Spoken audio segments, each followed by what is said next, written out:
j'adore les villes d'Italie, mais je dois dire que Florence et Rome sont deux villes totalement opposées, mais que j'aime autant l'une que l'autre. Rome, c'est la ville qui s'offre. Florence ne s'offre pas.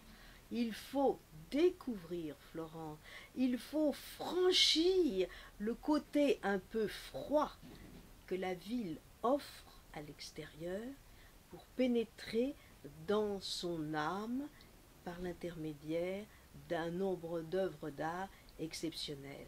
Et Florence est étourdissante par l'accumulation de beautés qui sont à peu près toutes de la même époque. C'est le berceau de la Renaissance italienne, mais une Renaissance qui s'étend sur plus d'un siècle. Et on voit justement une évolution avec tous les plus grands artistes qui sont passés par là. On peut considérer que Florence a été faite par les Médicis, les plus grands mécènes que l'Italie ait jamais connus, et ils peuvent se situer parmi les plus grands mécènes qu'il y ait jamais eu dans le monde. Florence est leur ville. Et il y a deux Médicis qui ont particulièrement compté. On peut dire que Côme a été le grand bâtisseur de Florence et que son petit-fils Laurent, qu'on appelle Laurent le Magnifique, a continué son œuvre, lui, en la précisant, si l'on veut, en étant un collectionneur hors pair. Ces Médicis ont protégé tous les artistes et ils ont fait venir à Florence les plus grands.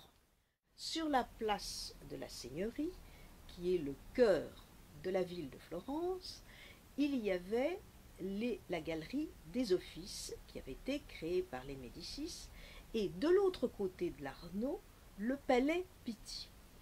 Et on a créé entre les deux bâtiments une galerie qu'on appelle le corridor de Vasari, parce que c'est Vasari qui a conçu ce passage.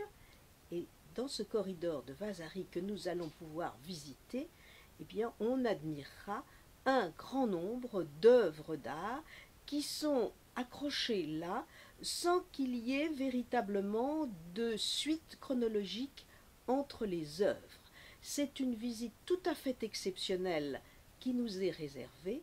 Florence a été la ville d'une révolution artistique et intellectuelle sous l'égide des Médicis. Et en effet, c'est à Florence que les plus grands humanistes ont pu écrire, et c'est à Florence qu'on a fait venir les plus grands peintres et les plus grands sculpteurs.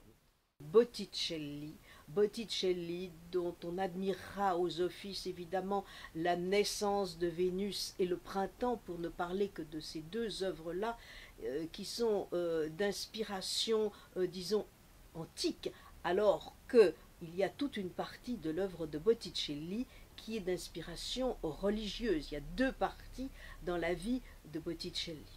Bien sûr, parmi les peintres, il y a Vasari qui a peint toute la coupole du Duomo, et c'est toute cette coupole qui est absolument extraordinaire et que nous visiterons bien évidemment. Parlons de Verrocchio, de Donatello et aussi et surtout de Michel-Ange, car Michel-Ange a travaillé longuement à Florence. Nous allons voir également la ville de Sienne qui n'a pas bougé depuis qu'elle a été conçue pendant la période du Quattrocento, et on admirera en particulier cette place extraordinaire où il y a la cérémonie du Palio de Sienne. Nous habiterons un endroit absolument extraordinaire, la Villa San Michele à Fiesole. Fiesole est une colline qui domine Florence, où on entend le chant des cigales, et la Villa San Michele est un ancien couvent qui a été transformé en hôtel et qui est un lieu absolument magique.